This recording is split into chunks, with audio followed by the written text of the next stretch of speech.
Muy buenas tardes, hermanos. Dios les bendiga. ¿Cómo están? Sí. Bueno, sí están siguiendo sus deseos para este nuevo año, sus propósitos. ¿No se les ha olvidado? No. Qué bueno, qué bueno. Tenemos que ser siempre cristianos de palabra. Lo que le decimos al Señor que vamos a hacer, lo hacemos. Porque así es el ejemplo que nos dio nuestro Señor Jesucristo. Lo que Él dijo con anticipación, que son las profecías que Él iba a hacer, lo ha hecho, lo sigue haciendo y todavía lo va a hacer en el futuro. Así es que decimos, es de palabra nuestro Señor, así también nosotros tenemos que ser de palabra. ¿Okay? Y eso es lo que vamos a considerar aquí, ¿verdad? La seriedad de su sacrificio.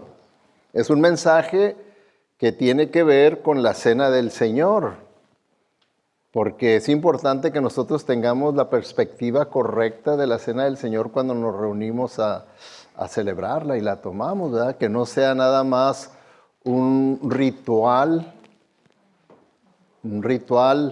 de costumbre nada más, y no tengamos verdaderamente en mente, en nuestra conciencia, tengamos el significado correcto, porque pues la Biblia, ¿verdad?, nos habla de dos cosas, ¿verdad? Que la cena del Señor tiene dos consecuencias.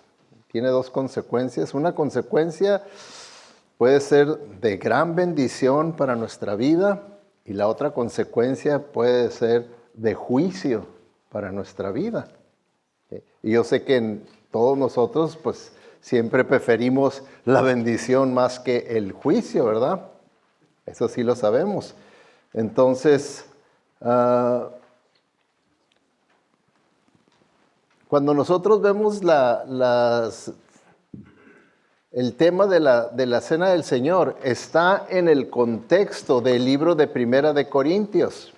Corintios es una ciudad a la que el apóstol Pablo les escribe, y es una iglesia que fue fundada por el apóstol Pablo, pero era una iglesia que tenía muchos problemas. Los problemas era por la carnalidad, ¿verdad?, de ellos, toda clase de problemas, y uno de los problemas que tenían era porque ellos habían pervertido la cena del Señor, la habían pervertido.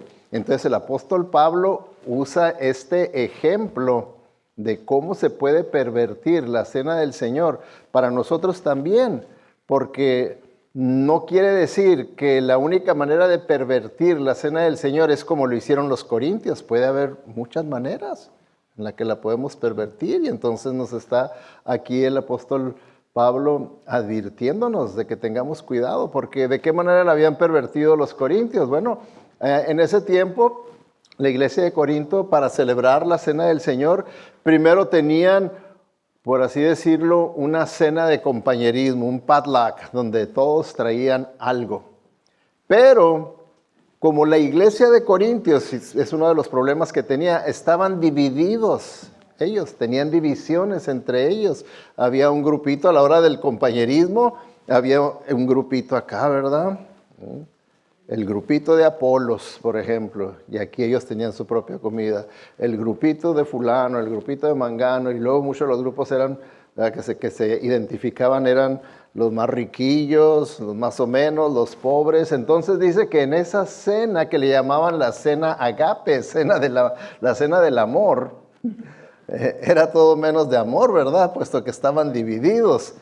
Y bueno, pues acá los más riquillos tenían su carne asada y tenían pues todas sus cosas, mientras que los más pobres pues nomás los veían y olían, y ellos con sus burritos de frijoles, sin queso siquiera, ni con queso, unos burritos de frijol. Y entonces estaban divididos ellos, y luego para acabarla, ¿verdad?, en esa cena, muchos terminaban ebrios, borrachos. Y ya al último, ahora sí vamos a celebrar la cena del Señor. Y imagínense nomás, ¿verdad?, qué perversión habían hecho de la cena del Señor. Bueno, el apóstol Pablo dice, bueno, pero tengan cuidado, ¿verdad? Porque nos está escribiendo para el cristianismo en general y en futuro, diciendo, porque se puede pervertir la cena del Señor de otras maneras. No tiene que ser exactamente como lo hicieron los corintios, ¿verdad? Y tengan cuidado, dice, porque, y eso es lo que ya estaba pasando en Corintio, en vez de que la cena del Señor haya sido de bendición, de edificación para ellos, que eso fue lo que era el propósito por el cual el Señor dejó este memorial, la cena del Señor, entonces estaba teniendo efectos los negativos, los que les dije, de juicio, porque el apóstol Pablo le dice, esa es la razón por la que hay entre ustedes, ¿verdad? Entre los corintios, muchos débiles y enfermos, e incluso varios han muerto. ¿Se fijan? Habían incurrido ya hasta en el juicio de Dios, en la disciplina de Dios, que fue como por fases, poco a poco. Primero, la debilidad, la enfermedad, no te arrepientes, vámonos. No estés estorbando aquí, no estás siendo de buen ejemplo, ¿verdad? A mí no me engañas, yo sé la verdad tuya, vámonos. Y se lo llevó el Señor. Entonces, ese es el riesgo. Entonces, la cena del Señor, como puede ser algo así negativo, decir, ay, va a venir juicio a mi vida. La cena del Señor, dice el apóstol Pablo aquí, tomada correctamente, debe de ser de gran bendición, el que pueda la persona estar consciente de lo que costó mi salvación, de poder decir, Señor, gracias te doy porque yo sé que yo por mí mismo, yo nunca hubiera podido alcanzar la salvación, pero por tu gracia tú me has dado ese regalo tan enorme. Yo no te busqué, pero tú me buscaste. Estando yo perdido, tú viniste y me convenciste de mi pecado, quebrantaste mi corazón, me diste un corazón nuevo, me diste nueva vida y ahora, Señor, me llevas en camino hacia la gloria. Entonces puede ser ese recordatorio del sacrificio de Jesucristo, ese memorial de la cena del Señor, puede ser de bendición y de edificación para nosotros, el de fortalecernos en nuestra fe, en nuestra convicción, en vez de que sea de juicio. Y es lo que el apóstol Pablo dice, tengan cuidado, ¿cómo la toman? Su actitud, ¿qué es lo que están ustedes haciendo? Por eso, aquí el apóstol Pablo dice, si tú quieres evitar esto, ¿verdad? Lo negativo, si tú quieres evitar la disciplina de Dios, quieres evitar el juicio de Dios, aquí nos dice, hagan 3 cosas. ¿Sí? Hagan 3 cosas. La primera cosa que dice que hay que hacer, dice, debemos mirar hacia atrás. Y es con lo que empieza el apóstol Pablo. Por eso él dice, pues yo les transmito lo que recibí del Señor mismo. La noche en que fue traicionado, el Señor Jesús tomó pan. Entonces aquí el apóstol Pablo está recordando ese evento pasado. Él fue hacia atrás, fue a la historia ya de cuando Pablo escribe esto y está tratando con los corintios. Ya estamos hablando de 25, 30 años después de la resurrección y la ascensión de Jesucristo. Entonces los está llevando hacia atrás, hacia el pasado. Y lo mismo nos está diciendo a nosotros, si tú quieres celebrar la cena del Señor correctamente y no quieres juicio que venga para ti por no hacerlo correctamente, empieza meditando en el pasado, en lo que Jesucristo hizo, porque al dejar este ritual, acuérdense que la palabra ritual no quiere decir siempre que es algo negativo, depende ya de la actitud, de cómo uno lleve a cabo el ritual. Es como el bautismo, es un ritual también, pero todo depende de cómo lo haga uno. Si ese ritual del bautismo es para una persona que ni siquiera es salvo y se bautiza, pues está corrompido ese ritual, ¿verdad? Pero si ese ritual del bautismo es de una persona que honestamente y verdaderamente nació de nuevo por el poder y la gracia de esto, es un ritual que tiene valor, que es correcto, ¿verdad? Entonces todos los rituales dependen de que haya una realidad espiritual detrás de ese ritual. Entonces aquí el apóstol Pablo nos está diciendo eso, que la cena del Señor tenga una realidad espiritual en tu vida, en tu conciencia, en tu mente, que tenga una realidad espiritual y no que lo tomen nomás la cena del Señor porque pues hay que tomarla y para que nadie diga que yo estoy en pecado y que porque qué van a pensar de mí, qué van a decir. No, nada de eso, porque sea una realidad espiritual en tu vida. Y entonces nos lleva al pasado y dice, empieza a meditar en el pasado, en lo que Jesucristo hizo, porque si se fijan ustedes, la cena del Señor trata nada más de recordarnos lo que costó nuestra salvación. Lo que costó nuestra salvación. Porque sigue diciendo, y después de dar gracias, ¿verdad? Cuando tomó el pan, lo partió y dijo, este pan es mi cuerpo que por ustedes entrego. Hagan esto en memoria de mí. Está diciéndonos, ¿verdad? Nunca se les olvide, siempre estén conscientes el costo de su salvación. Aunque podemos decir, sí, pero que no fue gratis, por gracia, no fue un regalo, pero alguien pagó el precio por ese regalo. Y ese fue Jesucristo. Entonces tenemos nosotros que estar conscientes de que sí tuvo un gran precio, un gran costo nuestra salvación y que nosotros no lo pagamos. No lo pagamos. Lo pagó Él por nosotros. Lo pagó Él por nosotros. Es un precio muy alto. Entonces, el apóstol Pablo nos está diciendo, miren, eviten ustedes tomar la cena del Señor así nada más como un ritual falso. No.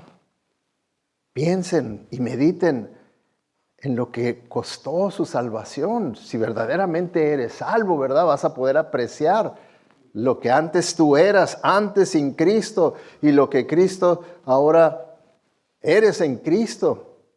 Ahora eres un hijo de Dios. Aunque no seas perfecto, sabes que Él comenzó esa buena obra en ti cuando naciste de nuevo y que Él mismo se va a encargar de que la va a llevar a completarla. El que comenzó la buena obra en nosotros, Él la terminará, dice la Escritura. Entonces, que estés tú consciente de todo esto, porque es el Señor quien ha hecho esa obra en tu vida, en tu corazón. Entonces, dice que después, dice, de la misma manera, después de cenar, tomó la copa y dijo, esta copa es el nuevo pacto en mi sangre. Hagan esto cada vez que beban de ella en memoria de mí. Entonces, se fijan ustedes con esta celebración de la Cena del Señor, el Señor quiere que nunca se nos olvide que Él se encarnó y que el propósito de su encarnación, el de hacerse humano, era para poder sufrir como humano y poder pagar el pecado del ser humano, de nosotros. Era la única manera de poderse identificar 100% con nosotros. Y entonces está usando el pan y el vino para darnos una ilustración de su cuerpo, de su vida, cómo fue quebrantada, cómo fue su sangre derramada. Díganme ustedes si es fácil ver la película La Pasión de Jesucristo. No, ¿verdad? Quisiéramos que esas escenas en las que empiezan la pasión de Jesucristo, sus sufrimientos, quisiéramos que pasaran más rápido, que no las hicieran tan largas, ¿verdad? Pero el autor de esa película, a propósito, la quiso hacer más larga para que nosotros pudiéramos tomar más conciencia de lo que verdaderamente Él sufrió, lo que verdaderamente Él pasó.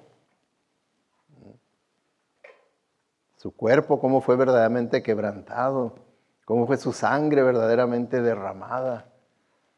Y todo eso, ¿por qué lo hizo? ¿Por querer tener fama en el futuro? ¿Por querer ser un gran ejemplo de un maestro de moralidad y de ética? No, por nosotros. Ese fue el precio de nuestra salvación. ¿Qué nos dice el apóstol Pedro explicando, verdad? Dice, Él mismo, está hablando de Jesucristo, Él mismo cargó nuestros pecados sobre su cuerpo en la cruz, para que nosotros podamos estar muertos al pecado y vivir para lo que es recto. Por sus heridas ustedes son sanados. Entonces, ¿se fijan? En la cena del Señor, el Señor quiere que estemos nosotros conscientes de esto, que todo lo que Él hizo, lo hizo por nosotros y con un propósito práctico para nuestras vidas. Y ese propósito práctico es para que nosotros muramos al pecado, que ya no vivamos para el pecado, ya no, sino que ahora podamos vivir para Él, para lo que es la verdad de Dios, para vivir para su voluntad, para traer honra y gloria a Él. Dice, para eso. Entonces, en la cena del Señor, Él quiere que recordemos todo esto y digamos, oh, ya fui al pasado y ya me acordé de lo que costó mi salvación, lo que Cristo hizo por mí. ¿Y cuál era el propósito por el cual Él se sacrificó hasta lo sumo? Se humilló, sufrió. ¿Por qué? Para que yo muera al pecado y viva para Él. Para eso lo hizo. No para que yo siga en pecado y viva para mí. Eso era ya en el pasado, antes sin Cristo, ¿sí? Así era, yo vivía para el pecado y vivía para mí. Estaba vivo para el pecado y estaba yo en realidad muerto espiritualmente y viviendo para mis propios deseos y placeres y todo.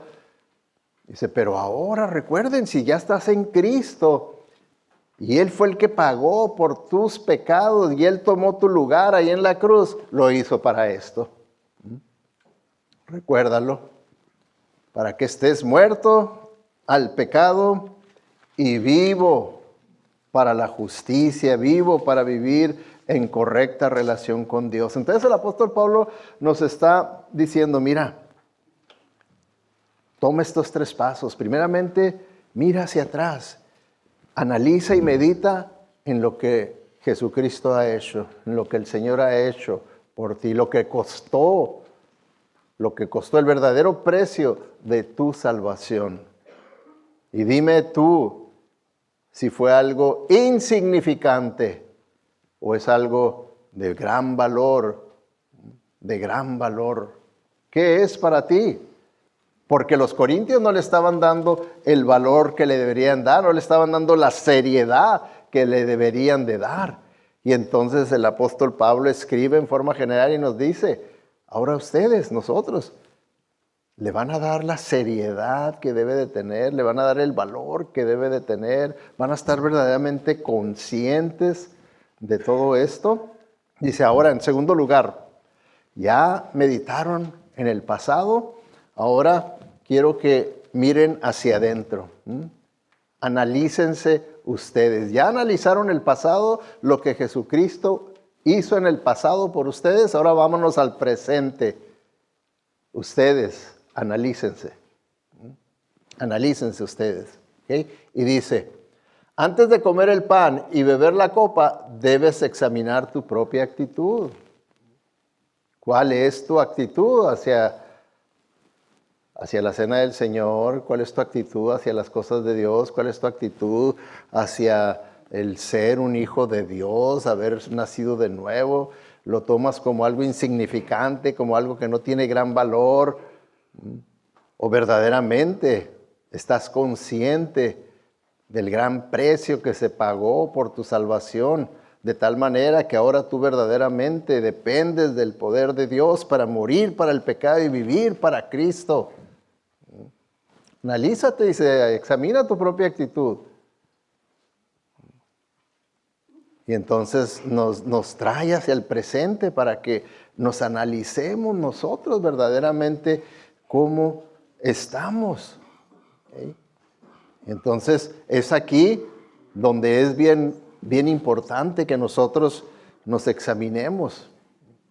Que los corintios fallaron en examinarse porque pues si se hubieran examinado verdaderamente hubieran dicho nosotros no podemos tomar la cena. Mira nomás lo que acaba de pasar aquí en nuestro compañerismo agape, en nuestro compañerismo del amor. Hay todos divididos y luego acá el hermano y la hermana andan todos borrachos y esto y lo otro. ¿Cómo vamos a andar ahora nosotros acá queriendo celebrar algo tan sagrado como es el recordar el sacrificio de Jesucristo por nosotros, por nuestros pecados, si andamos tan mal?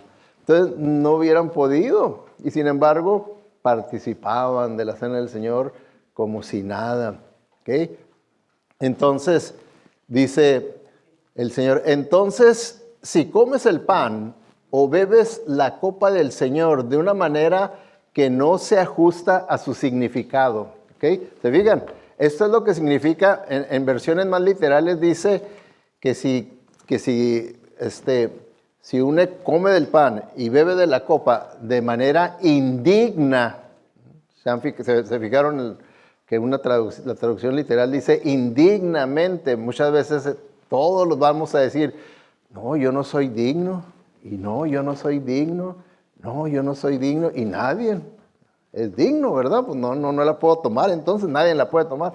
Pero no se refiere a esa clase de dignidad, se está refiriendo a, como dice aquí, que no se ajusta a su significado, que verdaderamente no estás tomándola teniendo en mente el verdadero significado, las consecuencias que tiene positivas y negativas de lo que es la cena del Señor. Si tú verdaderamente no lo estás participando y tomando de la manera espiritual correcta, dice, estás pecando contra el cuerpo y la sangre del Señor. Quiere decir que estamos teniendo en poco el sacrificio del Señor. El cuerpo y la sangre del Señor quiere decir ese sacrificio que Él hizo. Lo tienes en poco. Lo estás menospreciando. Se te está haciendo algo insignificante lo que Él hizo, ¿verdad? Al partir su cuerpo por nosotros, al haber derramado su sangre por nosotros. Lo tienes en muy poco. Ahora, déjenme ilustrarles esto, lo que está diciendo aquí, ¿verdad? Voy a hacer dos preguntas, se las voy a presentar aquí. Y ustedes me van a decir si ven alguna diferencia en estas dos preguntas, ¿ok? Si ven alguna diferencia. La primera pregunta, y es una pregunta para nosotros que la meditemos, dice, ¿tratas la cena del Señor a la ligera o seriamente? Porque es lo que Pablo es el principal tema, ¿verdad? Hey, tengan cuidado cómo toman la cena del Señor. Si lo tratas todo ligeramente, pues puedes sufrir consecuencias negativas, ¿verdad? Disciplina, juicio del Señor. Si lo haces correctamente, es una bendición espiritual para tu vida. Entonces, ¿cómo lo tratas? Ahora, la segunda pregunta, ¿okay? Es otra pregunta. Y quiero que me digan si hay una diferencia entre estas dos preguntas. La segunda pregunta, ¿tratas el sacrificio de Cristo a la ligera o seriamente? ¿Ven diferencia en esas preguntas o es igual?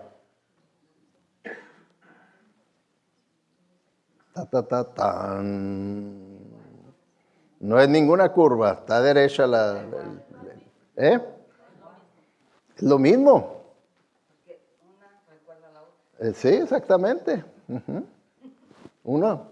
La primera, la cena del Señor, pues es el ritual que nos recuerda la segunda, el evento histórico.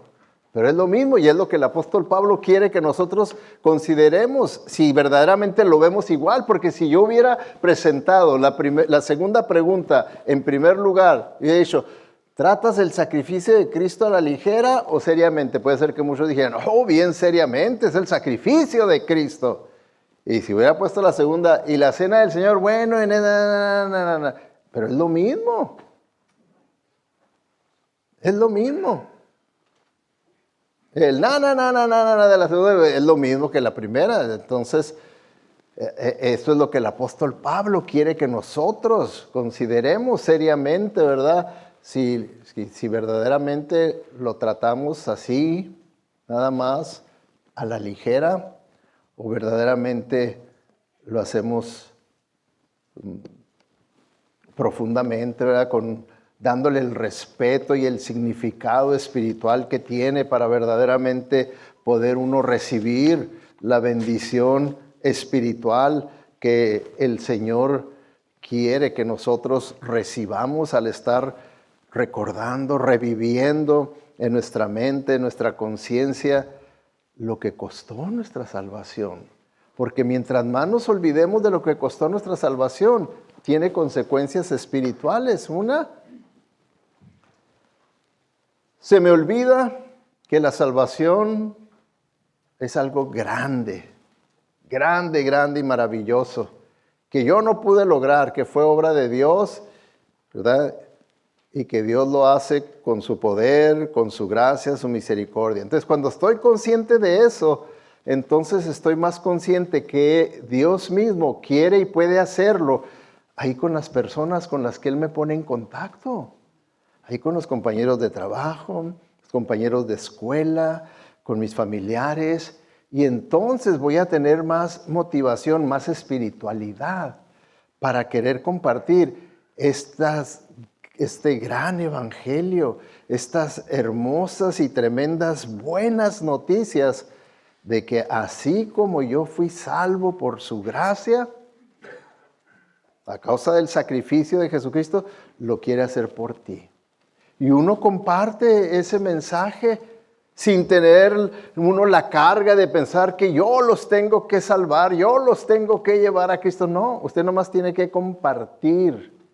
Es todo lo que el Señor pide de nosotros. Tú comparte mi palabra y yo me encargo que a través de mi Espíritu Santo yo soy el que mi palabra es viva y eficaz y más cortante que una espada de dos filos y va a penetrar hasta lo más profundo del alma de esa persona y yo me encargo de hacer la obra de arrepentimiento, de conversión, de convencimiento, de todo. Yo me encargo de hacer toda la obra de salvación. Tú nomás comparte mi palabra.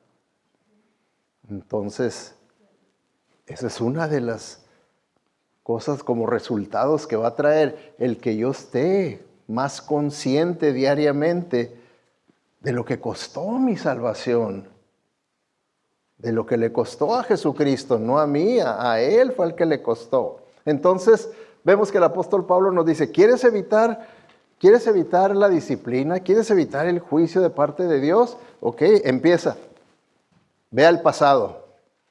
Analiza el pasado, lo que hizo Jesucristo. Analiza lo que costó. Ahora vente al presente y mira dentro de ti tus actitudes, tus acciones. Míralas a ver sinceramente si estás a la par de lo que debería de ser el sacrificio de Cristo, de lo que es el verdadero valor de Cristo. ¿Le das ese valor o lo tienes muy por debajo de lo que verdaderamente es? Dice, y ahora, ya que fuiste al pasado, fuiste al presente, dice, ahora ve al futuro. Quiero que vayas al futuro. ¿Ok? Cosas que tenemos que tener en nuestra mente, estar consciente de estas realidades, la realidad pasada del sacrificio de Cristo, la realidad presente de mi condición espiritual y la realidad futura que dice, debemos mirar hacia adelante. ¿Y qué es? Dice, así que cada vez que ustedes comen de ese pan o beben de esa copa, anuncian la muerte del Señor Jesús. ¿Hasta cuándo? Hasta el día en que Él vuelva. ¿Qué nos está diciendo? Que el Señor aún no ha terminado con la obra que comenzó. Él no ha terminado con la obra que comenzó. Que muchas veces como cristianos nosotros mismos podemos decir, ay, pues si soy salvo, entonces ¿por qué a veces tengo dudas? ¿Por qué a veces no soy fiel al Señor? ¿Será cierto verdaderamente esto del cristianismo? ¿O será cierto lo que me dice el mundo, que es un lavacoco nada más para manipularme y sacarme el dinero y esto y lo otro? ¿Será cierto? Sí es cierto, hermanos. Lo que sí la Biblia nos dice que en el nuevo nacimiento no quiere decir que nos convertimos en perfectos. No quiere decir que nos convertimos en perfectos. Pero quiere decir que en el nuevo nacimiento el Señor comenzó una obra en nosotros. La comenzó. Y entonces Él la sigue produciendo. Él comenzó una obra en mí hace 43 años atrás. Hace 43 años comenzó una nueva obra y todavía la sigue haciendo, todavía sigue trabajando en mí, todavía sigue trabajando en mí. Y Él la va a terminar en el día en que yo entre a la gloria. El día que yo muera y entre a la gloria, dice que ahí la va a perfeccionar. La va a perfeccionar. Ahí es cuando sí verdaderamente ese pasaje de Pedro, cuando dice, por su llaga fuimos sanados, ahí es donde se cumple al 100%. Porque ahí esa parte donde dice, por su llaga, por su herida, fuimos sanados. Hoy en día, ¿verdad? Tenemos los carismatismo, el pentecostalismo, que dice, ahí está un cheque en blanco para su enfermedad. Si usted está enfermo, aquí está su medicina. Reclámela por fe y el Señor lo tiene que sanar. Y no está hablando del contexto ese espiritual, que el Señor es el que nos sana espiritualmente de este cáncer espiritual que tenemos. Y claro, ¿verdad? Sí entendemos que la causa de las enfermedades es a causa de la caída, de que estamos en pecado. Entonces, cuando el Señor, esa obra que comenzó, la termine, es por eso que ya en las Escrituras puede decir, entonces ya cuando entres a la gloria del Señor, ahí estarás sanado completamente. Ahí ya no va a haber enfermedades, no va a haber dolor, no va a haber muerte, no va a haber nada. Ahí sí se cumple la bendición, se cumple 100%. Pero mientras sí, Dios puede sanar, nadie dice que no, pues Él es todo por eso, pero es soberano y Él sabe a quién sana, cómo lo sana, Él sabe si no quiere sanar a alguien, Él sabrá. Él sabrá. Y uno simplemente decir como lo hizo Jesucristo, cuando Jesucristo, ¿verdad? Siendo Él mismo, dijo, Padre, si es posible que pase de mí esta copa, pero que no se haga mi voluntad sino la tuya. Y la voluntad del Padre era que pasara por la copa, que se la tomara, esa copa amarga, y la tuvo que tomar. Lo mismo que Pablo, cuando traía esa enfermedad, ese aguijón en la carne, y 3 veces le he pedido que me sane, y no me sanó. Lo único que me dijo es, bástate mi gracia, porque mi poder se perfecciona en la debilidad. Entonces Dios es soberano, Él sabe lo que hace, con quién lo hace y cómo lo hace. Y tiene sus propósitos buenos, Él. ¿Ok? Entonces debemos nosotros mirar hacia el futuro. ¿Ok? Hacia el futuro. O sea que cuando tomamos la cena del Señor, debemos de estar conscientes de esos 3 grandes eventos que deben de llenar nuestra vida de fuerza espiritual, de entusiasmo, de querer que otras personas sepan de que en el pasado Cristo ya murió por nosotros y podemos ser salvos por su gracia y que ya, eso yo ya lo experimenté, ya lo hizo en mi vida y algún día Él vuelve otra vez. Pero ahora que Él vuelve otra vez, ya no vuelve como el Cordero de Dios. Ahora Él vuelve como el León de Judá. Ahora, dice que viene el día en que Él va a volver, ¿okay? Que es lo que le llamamos la segunda venida de Jesucristo. Cuando Cristo vuelva, ¿qué va a ser? ¿Un solo evento? cuando Cristo vuelva? ¿O varios eventos? Fíjense, analícenlo de esta manera. En la primera venida de Jesucristo, ¿hubo varios eventos en su primera venida o nomás un evento? Hubo varios eventos, ¿verdad? El evento de su nacimiento, ¿sí? El evento de su ministerio, el evento de su sacrificio, el evento de su muerte, el evento de su sepultura, el evento de su resurrección y el evento de su ascensión. ¿Verdad que hubo varios eventos en su primera venida? Bueno, en su segunda venida también va a haber varios eventos en su segunda venida. Va a haber varios eventos. ¿Cuál es el primer evento de su segunda venida? El rapto. Este evento es el que estamos en cualquier momento pueda suceder. Cuando Cristo viene por su iglesia. ¿Okay? Vean bien la diferencia. En este primer evento, Él viene por su iglesia. Él se va a llevar a todos los verdaderos creyentes en el mundo. Ahí no hay con que nomás se va a llevar a los bautistas o a esto, no. Nomás verdaderos creyentes. El Señor sabe quién ha nacido de nuevo y a esos son a los que se va a llevar. Nomás a esos. Y el que no ha nacido de nuevo, aquí se va a quedar. Y se va a quedar para pasar la negra.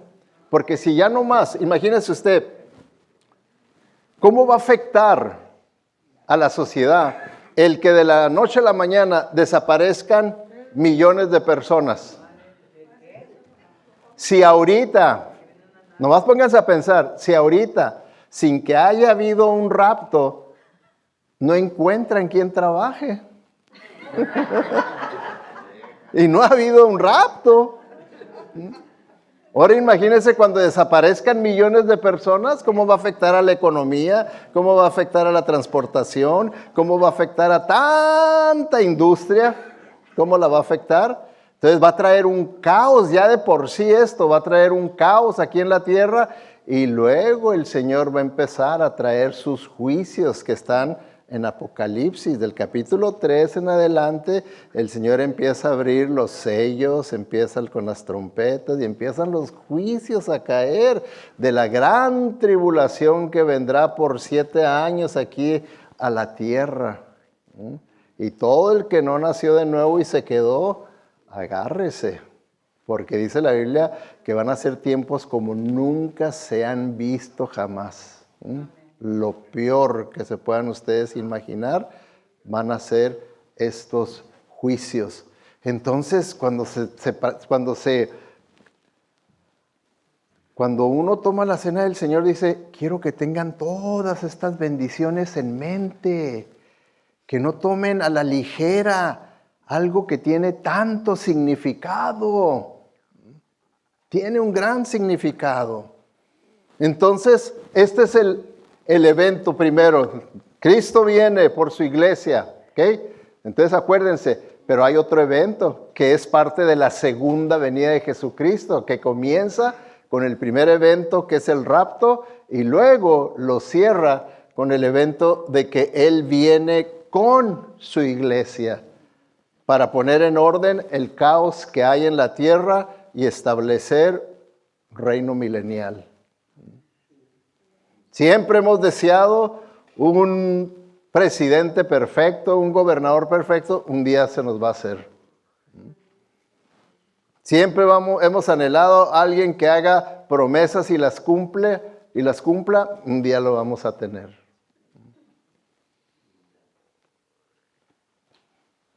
Entonces, en la cena del Señor, hermanos, ahí está todo, el pasado, el presente y el futuro. Y el Señor quiere que por eso la cena del Señor tenga como efecto un motivador para que nosotros recordemos que yo ya no soy la misma persona, que ahora estoy en Cristo y que las cosas viejas pasaron y que todo ha sido hecho nuevo. Y que por lo tanto ahora yo quiero que eso mismo le pase a mi papá, a mi mamá, a mi hermano, a mi primo, a mi compañero de trabajo, a mi vecino, a la persona que el Señor ponga en mi vida. Que yo no calle. ¿Por qué he de callar cuando algo tan poderoso y tan hermoso está dentro de mí? El Evangelio, las buenas noticias. ¿Por qué voy a callar eso? Debe ser algo imposible poder callar algo tan poderoso y tan grandioso y con tanto efecto que puede tener en la vida de una persona. Una salvación eterna. No debemos. Por eso aquí, ¿verdad? En la cena del Señor nos lleva en realidad, es un mensaje a través de toda la Biblia, porque al llevarnos atrás al sacrificio de Cristo, en realidad el sacrificio de Cristo está desde Génesis. Desde Génesis está el sacrificio de Cristo. La primera profecía que se hace con el sacrificio, derramamiento de sangre para poder vestir a Adán y Eva. Entonces, la cena del Señor es un mensaje que abarca de Génesis a Apocalipsis. Todo. Entonces, si entendemos nosotros y apreciamos todos estos eventos históricos y verdades espirituales, ¿cómo voy a tomar a menos la cena del Señor? ¿Cómo va a ser nada más un ritual de que, ok, sírvalo y vámonos porque ya va a comenzar el juego? No, debe ser algo bien sagrado. Y era lo que el apóstol Pablo, ¿verdad?, quería, en base a la distorsión que habían hecho los corintios. Dice, miren, ellos han hecho esta distorsión completa, han pecado, ha caído juicio en algunos de ellos están débiles, otros están enfermos y otros ya se los llevó el Señor, murieron. Dice que no les pase a ustedes lo mismo. Que no les pase a ustedes lo mismo. Tómenla. Pero tómenla, ¿por qué? Porque Dios es un Dios de misericordia y dice que Él está dispuesto a perdonarnos y limpiarnos de toda maldad, toda maldad. Y esa toda maldad cada uno de nosotros la sabemos cuál es en nuestra vida. Oremos. Vamos a inclinar nuestro rostro y vamos a ir al Señor en oración. Padre Celestial, te damos gracias por lo que tú, Señor, has hecho por nosotros, algo que nosotros no podíamos hacer por nosotros mismos. Y ahora, Señor, queremos honrarte y glorificarte al tomar la cena con gran agradecimiento, reviviendo nuestra convicción de que tú nos has salvado por tu gracia, por tu misericordia, reviviendo nuestro compromiso de compartir el Evangelio con las personas a nuestro alrededor que tú has puesto en nuestra vida, reviviendo el compromiso de vivir en santidad para ti, Señor, para honrarte a ti, no para nosotros, reviviendo el compromiso de verdaderamente negarnos a nosotros mismos para seguirte a ti en obediencia. Gracias pues, Señor, te damos porque sabemos que si lo hacemos con un corazón contrito y humillado, tú lo recibes, tú perdonas. Gracias, Padre, y gracias por este evento que podemos llevar a cabo, que tú nos los dejaste como un memorial para estar siempre recordando el poderoso mensaje del Evangelio de la gracia de tu Hijo Jesucristo. Y es en su nombre que te lo pedimos, que sea de gran bendición para tu pueblo en esta hora. Amén.